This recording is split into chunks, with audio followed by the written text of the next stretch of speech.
दर्शक मित्रों, Shailesh Pandya भीनाश YouTube channel पर आपનું સ્વાગત છે। દર્શક મિત્રો, આજે પુસ્તક પરિચયના 5મા એપિસોડમાં પરમ આદરણીય શ્રી પુલક ત્રિવેદીજીના પુસ્તક સીધુને સટ વિશે વાત કરવી છે। પુલકભાઈ ગુજરાત સરકારમાં ખૂબ ઊંચા હોદ્દા પરથી નિવૃત્ત થઈને અત્યારે પણ રત અને પ્રવૃત્ત છે।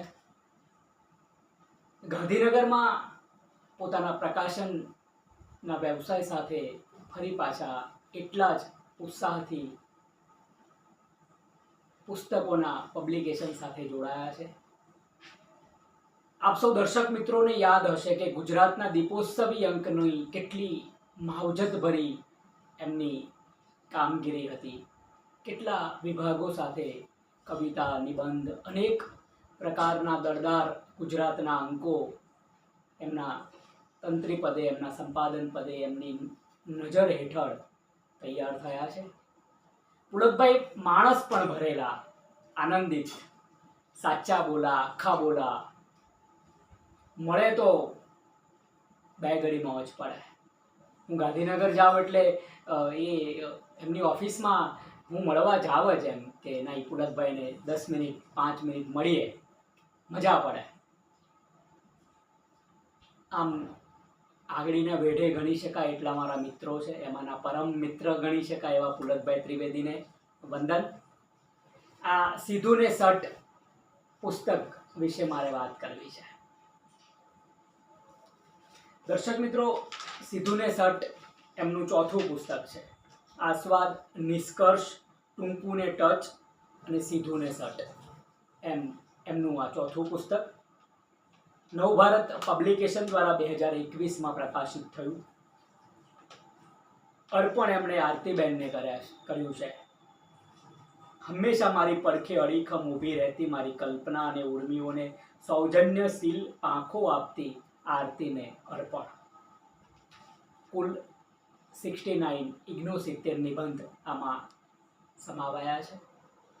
હરિયાળા ઉદ્યાનમાં પ્રસન્નતા ભરી લટાર પદ્મશ્રી કુમારપાળ દેસાઈ એમની પ્રસન્નતા પ્રસ્તાવના રૂપે વ્યક્ત કરે છે। ટૂંકુને ટચ લખી શકે એ જ સીધુને સટ લખી શકે, અજય ઉમટ દ્વારા પ્રસ્તાવના મળે છે।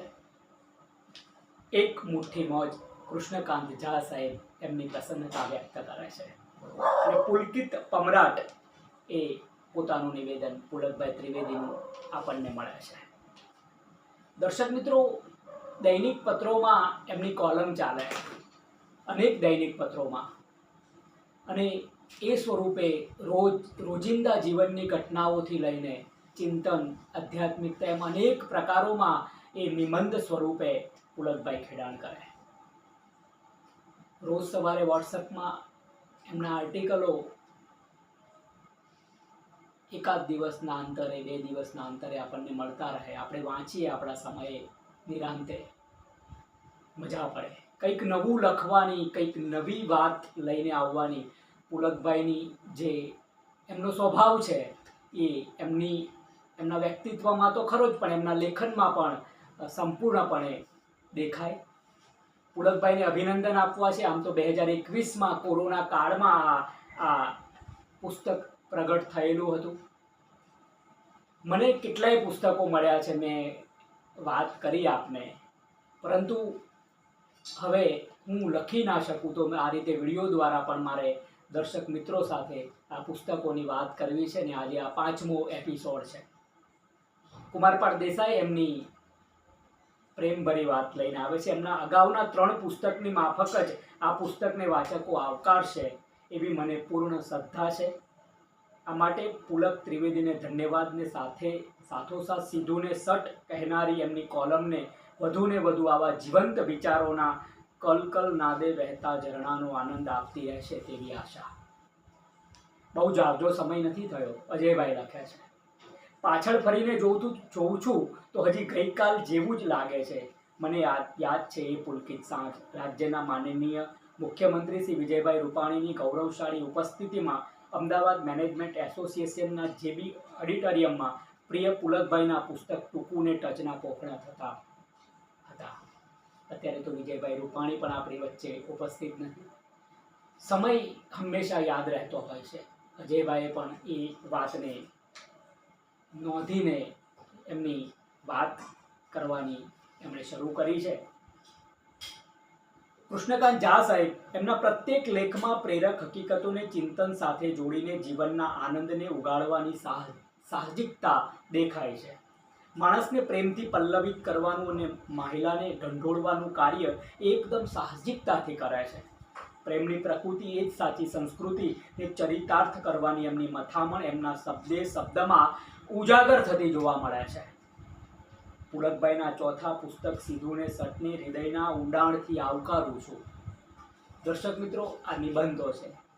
પુલકભાઈ તો એમની વાત કરે જ છે કે સૌથી પહેલા નિષ્કર્ષ, આસ્વાદ, ટૂંકુને ટચ. આસ્વાદ પુસ્તક મૂળ તો મારા આદરણીય ટીચર કુંદનબેનનું છે. એમાં મેં મારા પરમ મિત્ર ડૉક્ટર સંજય શાહ સાથે સંપાદકીય સહયોગ આપ્યો હતો. ટૂંકુને ટચ પુસ્તકને વાચક મિત્રોએ ખૂબ પોંખ્યું અને 5 મહિનાના ટૂંકા સમયમાં એને પુનઃમુદ્રિત કરવું પડ્યું. વાચક મિત્રોની લાગણી માથે ચડાવું છું. તમે સમજી શકો છો દર્શક મિત્રો કે કેટલી લોકપ્રિયતા સાથે પુલકભાઈનું પુસ્તક બધા સુધી પહોંચ્યું છે. એમનો મને ખૂબ ગમેલો નિબંધ 22મો હાર નહીં માનું, એની 2-3 લીટી આપ સમક્ષ વાંચવી છે. તારીખ 15 માર્ચ 2016 મંગળવારનો એ દિવસ હતો. અમેરિકાની યુનિવર્સિટી ઓફ પીટર્સબર્ગના ન્યુરો કેસ સ્ટડીના ક્લાસમાં એક નજર લાગે એવી ફૂટડી યુવાન દીકરી તરજુએ એની ક્લાસમેટ સૃષ્ટિને કહ્યું, यार मुझे ऐसा लगता है कि मेरे को मल्टीपल स्क्लेरोसिस हुआ है. આ ખરેખર આ પુસ્તક વસાવીને વાંચવા જેવું છે. સિધુને સટ. પુલકભાઈ ત્રિવેદીને અભિનંદન આપવા છે, સાદર વંદન, શુભેચ્છાઓ આપવી છે. અને આ રીતે જ આપ લખતા રહો. પબ્લિકેશનને પણ એટલું જ ધમધમતું રાખો. આપ આનંદિત છો. આનંદિત હોવાની પ્રથમ શરત એ છે કે તમે આનંદિત હોય તો દુનિયાને આનંદિત કરી શકો. અને આનંદિત હોવાની પ્રથમ શરત એ છે કે તમારે હૃદયને વિશાળ રાખવાનું છે. પ્રેમની યાત્રા કરવાની છે, જે પુલકભાઈ કરી રહ્યા છે. પ્રેમની યાત્રા કરું, પ્રેમના મંદિર પર જતાં જ સત્ય પણ મળી જતું હોય છે. પ્રેમ અને સત્ય પરમાત્માના બે નામ છે. જય કવિતા.